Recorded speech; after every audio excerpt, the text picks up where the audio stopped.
Okay, so we are all in attendance. Do we want to call the meeting to order at 5:04? I'll make a motion to call the meeting to order at 5:04. I'll second that. All right. Well, let us begin.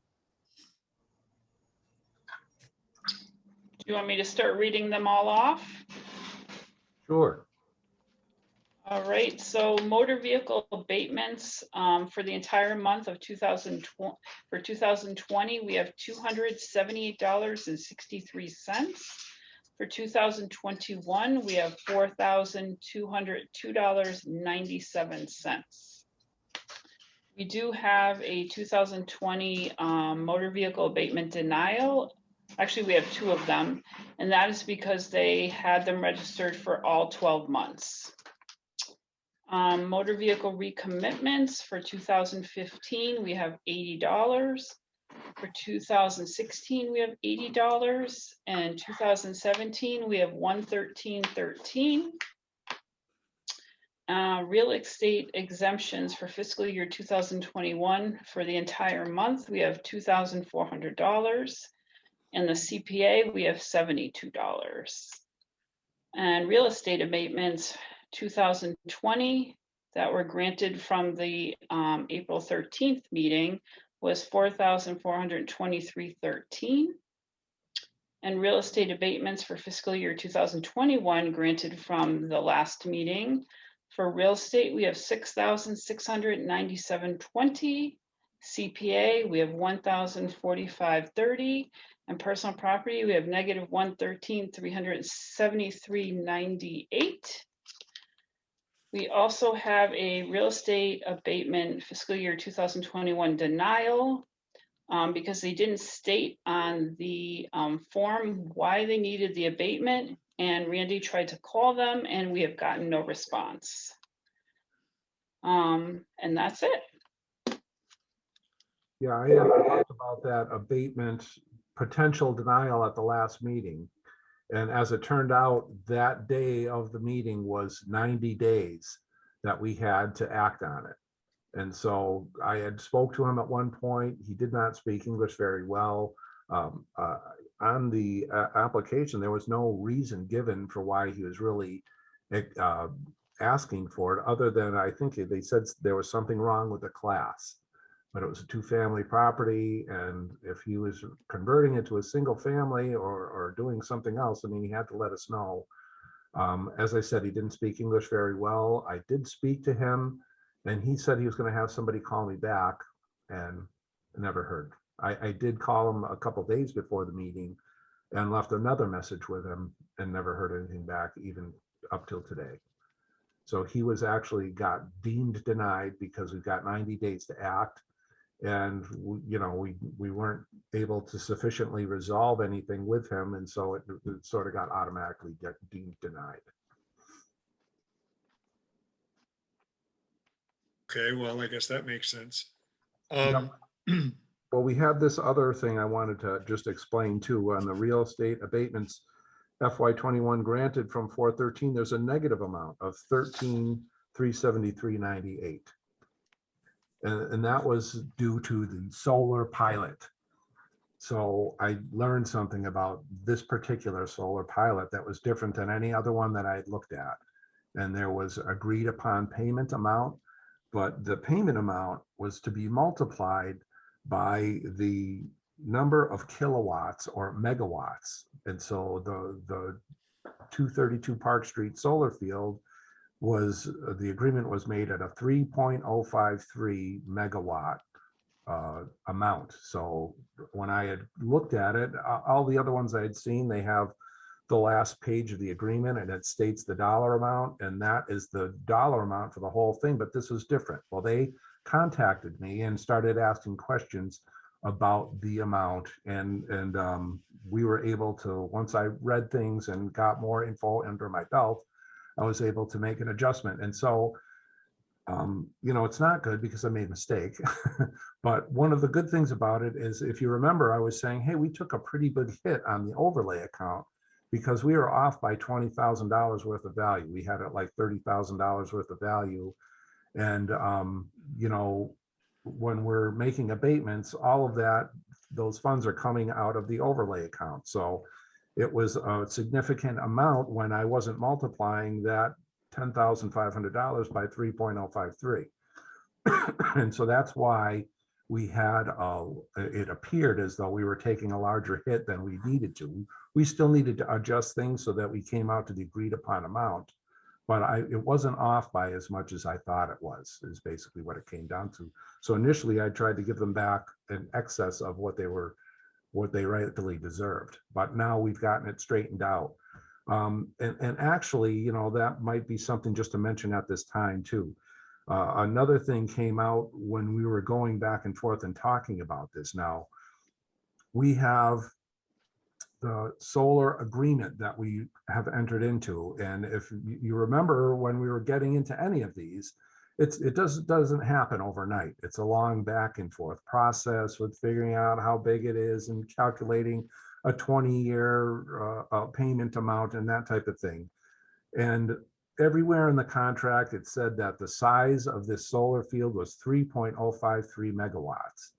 Well, in my discussions back and forth with Soltage, who is ultimately the group that we have the agreement with, they said, oh, you know, the capacity of the field is only 3.016 megawatts. So they built it just a hair smaller than what they said they were going to. And they wanted me to use that as the factor that I used to multiply the amount that they were going to pay to us. And so that would effectively reduce the agreed upon amount. But I didn't, I let them know, well, okay, these contracts are a long process in the making, and I don't have the authority to say, well, I can just drop this value to this other value. And so I told them to pursue it through another channel if they wanted to alter that agreement. But the agreement that I had that had the person from Soltage's signature on it and the mayor's signature on it said 3.053. And so that's what I'm sticking to. But in the future, we may hear back from them trying to renegotiate this contract to the slightly smaller megawatt amount. You know, I'm not sure, but I've given the mayor a heads up on it and let other people know about it too. I mean, as far as I was concerned, this is the agreement. I don't understand why you didn't make it to the capacity that you said it was going to be, but I don't have the authorization to alter that agreement or to agree to something different now that you're telling me that once it came online, it was slightly smaller. Okay, Randy, I was the one that put that formula together. Okay, Okay. back when it was Borrego. Oh, yeah. This was before anybody was doing it. We had the first power facility on municipal land in the Commonwealth. Really? Wow. Yes, we were the first one. And they said to us, write the contract. So we did, and we made it quite favorable. The other thing is in that contract somewhere in the beginning. Now that is what, 12 years in? Are we 12 years in somewhere No, around there? actually, that Borrego is a different one. This is Soltage. Oh, okay. And this is one that just got signed, and they only just came online in 2020 in like Okay. October, September. Okay. Because the one that we did, it was kind of no man's land. So I put together a financial formula that it came up with. But in our contract, one of the things that nobody talks about is that the solar panels today are about 60% more efficient than the ones that were out 12 years ago. So in our contract, we had an upswing, because anything that was then replaced, we then got paid more because they were generating more. So the factors went up in that particular one. Good job. That was a very wise thing to do. Well, it was pretty interesting in how it came about. And I basically talked with the hedge fund people in San Francisco and worked how to do it, because they said that it was worth nothing at the end of 5 years due to federal tax statutes. Yeah. But the thing was, it's not, because it's producing. It's an income producing property. So what we did is we did almost like a capitalization rate, and that's what we came up with. And then we were told after we did it, the DOR said, that's a great idea, Yeah. You can't do it. So you have to, it's not a pilot. So we tried to call it a tax agreement. Mhm. And I think that's where it ended. But that's one thing we should look at in that contract, because those will go up over time because the panels will break. Right, and they, So it probably will be up into that, but you know. well, it got me very nervous when I'd realized I had made that mistake, and I went back into Lennox and I looked at the different agreements that they had just to make sure I wasn't doing the same thing there. But Right. they were worded differently, and it was not, there was a scale on the back where it showed all the different years and how much we would receive the Right. agreement on amount, but there was no multiplying factor involved. So Right. I was happy Okay. to see that I hadn't blown it there too, but it was, a different way to look at things, and maybe something that through your efforts was a slightly different negotiating technique that we have here in Easthampton that I think worked out to our favor. I haven't done all the comparisons of the size of the other ones that I still have access to the information, but this is one of the larger payment agreements that I've seen as far as what the town is receiving. Right. So not Well, that I've seen thousands. they said to Mayor Mike, we want to do this. We want to be the first one in Massachusetts. So put together a contract. Yeah. So we did. And it worked out pretty good from what I can see. Yeah.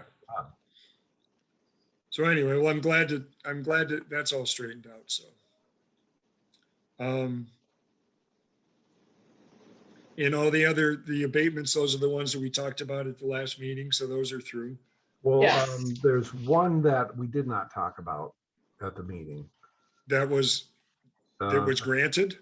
Well, there was the one left over, and it was really, it was an abatement from the previous year and a pending appellate tax board case. Is that the Park Street? That's the 150. Right. That's the one that I can't be Right. involved with. And so that's the one that we need to follow up on, and hopefully, now that we have Scott on board, can make that, make a decision on that, having, a majority of the board participate. Can Scott participate before he's sworn in? I was sworn in today. Oh, there you go. Whoa, all official. It's you. Look at you. Christine sent me a message this morning and said that that I would need to be sworn in if I was going to be able to participate in this thing, and so Barbara had time this morning, so I went down there and got everything signed up and taken care of. Did you get a picture? No. Oh. But that was a good job, Christine. She worked hard behind the scenes to make sure that we'd be able to pull this off tonight. So Yeah. That's great. Only Peter and I can sign though, because ours are the only two names on the paperwork, right, Christine? Well, this one that we vote on today will go Yeah. in the paperwork for the next meeting, so he can Okay. sign it at the next meeting. Oh, that's good. Excellent. okay, so do we want to talk about the ATV case first, or the? I mean, I can go offline. I don't need to. Well, you can still listen. You don't necessarily have to go offline. Okay. I mean, I didn't. You can't vote. Right. And so let's talk about it. It's 158 Park Street. So they had applied for the abatement last year and it was denied. He basically heard nothing from the office and received a denial, and that's why he told me he filed. They had included some comparable properties and some information by this Tara Stockow from nemoves.com.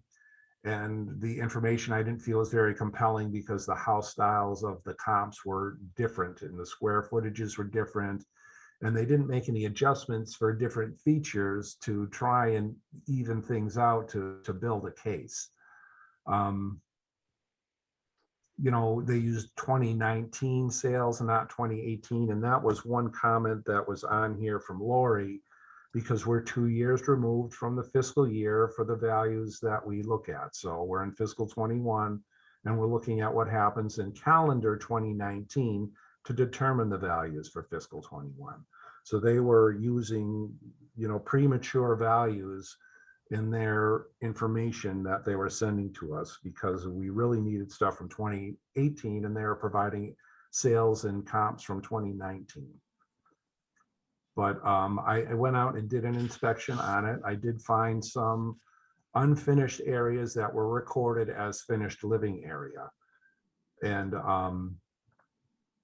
above and beyond that, my external inspection revealed that the exterior on 3 sides really needs improvement, is in a lot rougher condition than the side that really is facing the sun when it comes up and gets the majority of the weathering, I suppose. So they have taken care of that, and they have done new windows on that side, but everything else is a very, original and dated. And so the owner, he is slowly tackling the entire house and picking away as his time allows to, complete everything as a whole, but it's not as though they got financing and they're banging the whole thing out in one shot. And so that was sort of my observation, is that this, some of the factors that we have as far as conditional elements go were accurate for that one side of the house, but not really the other 3 sides. And so I felt that, and especially since that this is going to ATB, where ATB usually is looking to, throw a bone to the homeowner, depending on the situation and how well represented they are and how well the assessors present their case. Usually they're looking to do something for a homeowner that's gone to the trouble of going through the abatement process, and then even further going, and filing with the appellate tax board. So I felt that we needed to do something. There was a $5,700 value difference when I took out the unfinished living areas that were recorded as living areas. But I felt we sort of needed to do a little bit more than that. There's a bunch of different ways that I can affect the value with different adjustments to certain things. And what I had chose in this case was, they had the depreciation on this house that is from the 1800s as good. And unfortunately, there's not as many different factors for us to use when we're using depreciation. It kind of goes, from average to good and then beyond, but there's nothing in between. Whereas when you're talking about the grade of the property, we've got average plus 10, average plus 20, and then good. So we've got different ways that we can affect the value. And the one that I basically chose was going with that depreciation factor from a good to average. Once he's complete, I would say, no, let's put it back to good, because for a house that was built in the 1800s, it is in good shape. But really, I felt like we needed to do something. So what I was proposing is that we offer a reduction of $37,700 in value. That was what the total came to after the adjustment for the living area. And then also with that reduction in the depreciation from good to average. So I didn't know what the board thought about that. And does anyone have any comments besides Peter? I have, when last meeting also, you brought up age and sort of equated depreciation with age. And to me, the actual physical age of a property really doesn't say, if you think about how old is the White House, it's in pretty good shape. I mean, it's possible to have a house that's built in the 1880s, and I haven't been in the property, I haven't seen, I don't know exactly which house you're talking about, but just that, depreciation to me would be more about the weathered exterior than the age.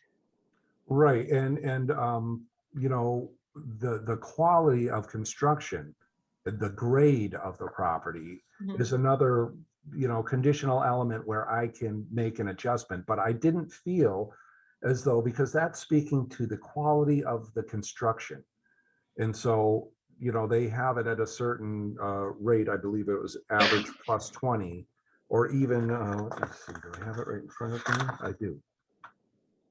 And they have the quality of construction as good, which I believe is true for that house built in the 1800s. And after seeing the inside, well, it was built with superior quality materials for the time, Yeah. I believe. And And that's why I didn't want to go with that, touch the grade. I thought that it was more appropriate to look at the depreciation. And the condition on a residential real estate appraisal, condition and quality are on two absolutely separate lines to adjust. So I agree with you that adjusting for condition makes sense in that case, given the condition of the exterior on three sides. And also to correct, you know, what's not correct about what's finished and what's not finished on the interior makes a lot of sense. And then it seems like you're also having the mindset of making the adjustment a little larger just to go ahead and, as you said, you know, maybe this helps them to not take it farther to the ATB. Yeah, exactly, because that's what we're dealing with. We're trying to come up with something that's reasonable that we can both agree to, so that he will withdraw this case from the appellate tax board. And and just for my own knowledge, what happens if it goes to the appellate tax board? Could the appellate tax board then say, oh, you know what, we're actually going to reduce it more? Yes, Okay. we would, and we would be bound by that. Okay. You know, another factor here that we haven't talked about is that, you know, when you're disputing your value, so you'll request an abatement and you're not happy with the outcome, then your recourse is to the appellate tax board. Okay. But if it's dragging on longer, one of the things that you're supposed to do is, if it's not resolved by the next fiscal year, is you apply for abatement again. And you have to apply every year, so that whatever happens, your judgment from, in this case, fiscal 2020 will carry over to fiscal 2021. Now, the owner did not do that. And so this is like a one-shot deal where we can't say, okay, we're going to ATB and it's going to be, now it's 3 years out, and this will be your value for these 3 years that are in question. We're only talking about fiscal 2020. And he sort of has lost his opportunity because he did not file again for an abatement in 2021. But I think it was more, he was aggrieved by the fact that he just got denied and didn't hear anything. He applied and heard nothing and got denied. And that's why he went to ATB. So I was hoping that this was something that we would think was reasonable and that he would also find as reasonable. We can't do anything for 2020, but his value will be adjusted going forward for fiscal 2022, and he'll see that. And then hopefully, you know, he is in a better place because we have shown him, you know, that we're taking him seriously. We've gone out and looked at the property and gone through the process, as opposed to, you know, you got a nameless, faceless letter that said you're denied. You know, and heard basically nothing else. So I agree with what you're proposing, Randy. I think the larger picture speaks to wanting to make this be in the past. I think, and you know, we've got the hearing coming up in May, and so we'd love to get this resolved before we have to go through that process. Yep, makes sense. So do I have a motion to approve a reduction of the $37,700 on the FY 2020 value? Go for it, Scott. I hope I get this right. I make a motion that we reduce the value of 158 Park Street by $37,700 on fiscal year 2020 value. I'll second that. Okay, and all in favor? Bye. Aye. All right. All right, sounds good. All right, Peter, come on back in. All right. And we're Wakey, gonna talk, wakey. yeah. So we're going to talk about now 98 Maple. And that's a 3-family that we have in town. Owned by Andrea Quapian and Robert Richards. They've owned it since 2003. And I got an internal inspection on Monday of the 2 of the 3 units, the 2nd and 3rd floor unit.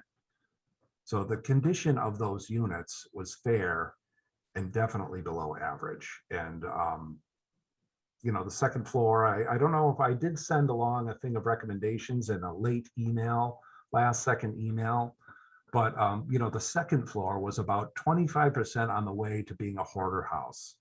A lot of stuff everywhere. And the third floor was not as bad, but definitely in need of updating and repair.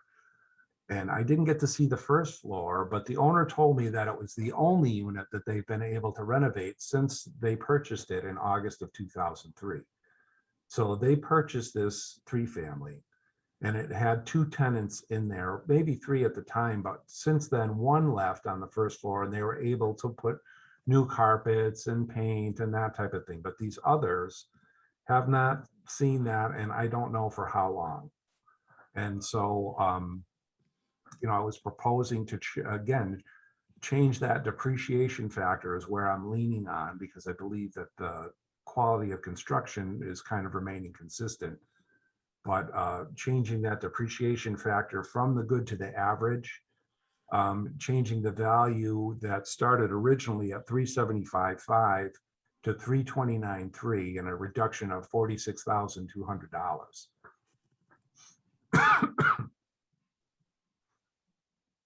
So let me just ask a question just for my own knowledge. Is so basically what I'm hearing is that the tenants have kind of created the condition where it's not, or created the situation where it's not as in a good of condition because they've not been able to let the owners in to make any repairs.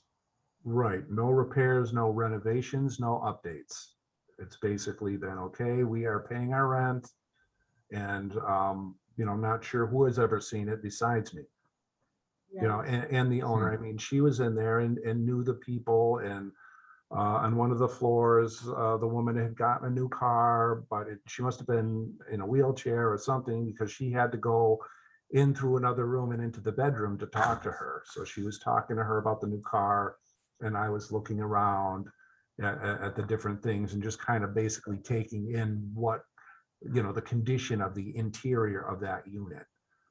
And then, you know, saw what I needed to see, and then called her, and then we moved on to the next unit. And I was actually surprised with the conditions that I was seeing, that she wasn't saying anything about that when she was, you know, putting in her comments about why she felt the value was lower, because that was one of the most outstanding factors that I had seen. You know, she does, you know, have an attached letter and some other supporting documentation. And, you know, even this information aside, and Andrea is a realtor, and so she's got some good stuff, but again, you know, she's a little bit removed from the timeline that she should be looking at. And, you know, overall, even some of the interior pictures that she has of these comparable properties, when she's talking about the interior of hers compared to those, there's a big difference. And I was surprised that she didn't, you know, make a mention of the need of the updating to the units as a factor for why her value, you know, should have been lower. The thing about a hoarding house, all the stuff in it is personal property, it's not real estate. But the issue is, if you can't get to the walls and the floor, you can't refinish the floor. So if it looks like all the stuff has been, and also if you can't see it, it's hard to make a determination of the condition if it's got all stuff piled everywhere. But I would take a look at all the stuff and look at how long it's probably been there, and seeing that the surfaces have not been accessible to, you know, to improve over time. Well, and that's some of the stuff I was looking at, the paint on the walls, One of the kitchens had a drop ceiling, and it had a couple of the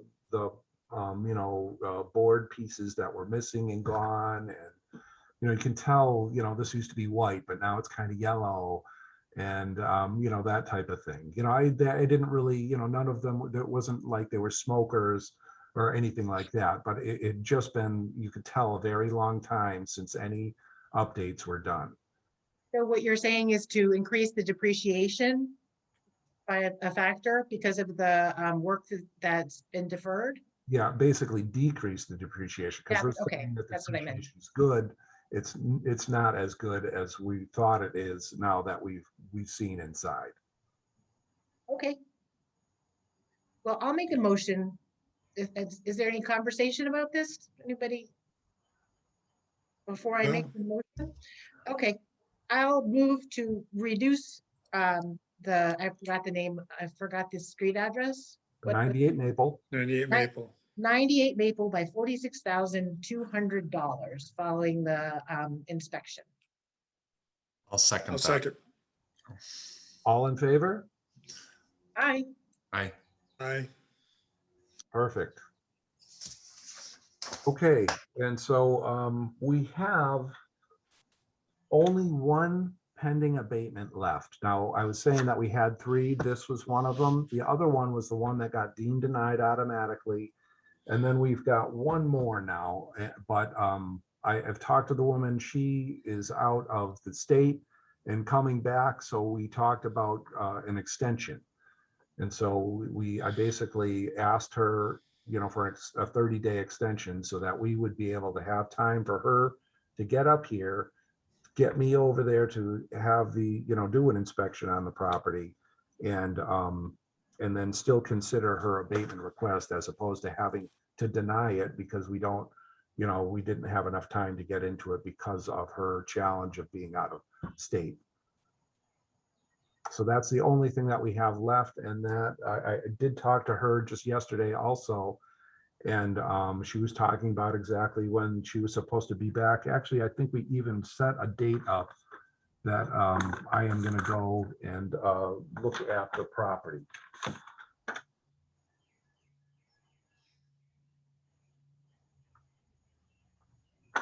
Yeah, it's coming up on in May. So I think it was on the 17th or something like that. I can't find my note. I know I've got it here somewhere. And I did talk to her. So we have a potential date to look at this, and then we can wrap up abatement season for fiscal 2021. So maybe not at our next meeting, but hopefully at the one after that, we can take care of everything. And pretty much we already have. We've just got this one straggler that's going to stay out there a little while longer because we're trying to accommodate the homeowner since they were not in the area. This is a second home for them. And so they were down in Florida, and now they're coming back. And once they do, I'll get the chance to view the property, and then we can, I can make a recommendation, and we can put that to bed finally. Great. So I am not sure, Christine, do we have any other business? I just wanted to say that I looked up the assessing course 101, but we need to get Scott into Gateway because he needs a password. And To get that's the actually something I messed around with today with Barbara. Okay, And did put him in, and so she put him in our directory in Gateway that identifies the people that are on the board and the staff. Whether or not you actually have a login, I don't know, and that's something I will check with Barbara on and find out for sure. If you do not have one, we'll get one created for you. She will get back to you with a user login and a temporary password. Once you log in once, then you'll be able to, they'll ask you to choose a new password. Okay. And you'll just have to remember your login. And just so you know, Gateway is a computer program that the DOR uses to communicate with the towns. And that's where we exchange all of our vital information. regarding the LA4, the LA3. So the LA4 is basically where our values are at for the fiscal year broken down by class. LA3, which is all of our sales data that needs to get approved. LA13, which is growth that has happened in the town that needs to get approved. You know, the accountant and, you know, the clerk has different sections where they're signing off on different things, the recap and, you know, all the budgetary information and that type of thing. So that's what Gateway is. You know, we'll have to show you, I don't know if Barb will, or if we can just maybe get on the phone when we're both by a computer and I can walk you through the process of logging in and show you some of the different areas and what we're using it for. Okay. Usually what happens is we need it for end of year. We need to sign off. Each of us gets a code and we have to sign off because we have to sign the paperwork before it goes to the state. Okay. You know, the assessors have to sign off on everything. So we All have right. to attest to the validity of it. So, Cool. I'll look forward to looking into that. we'll look forward to just calling Barbara every year saying, oh God, what is my password? What's my password? My username is not Barbara Mother runs Russia. everything. You know, Barbara runs everything. She knows everything. She's Good. omnipresent. Perfect. Perfect. We'll try and keep track of that too, so that you don't have to bother. And hopefully when that time comes, we can have recorded here on our end what everyone's user ID is and the last known password. Right. Okay. Right. Great.